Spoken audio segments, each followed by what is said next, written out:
უმღეროთ დათუნიას პატარებო? უმღეროთ, მაშინ ხმამაღლა უმღეროთ, რომ გაიგოს. ცოტა ბებერია დათუნია და არ ესმის, ხმამაღლა უმღეროთ.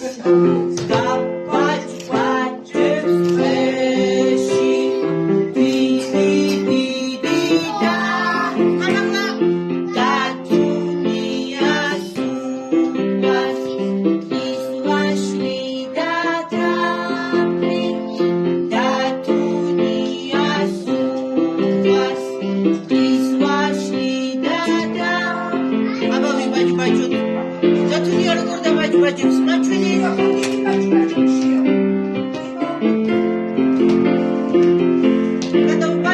Кадо, а вы როგორ დავიბაჭბაჭოთ, დათუნიები როგორ ბაჭბაჭებენ?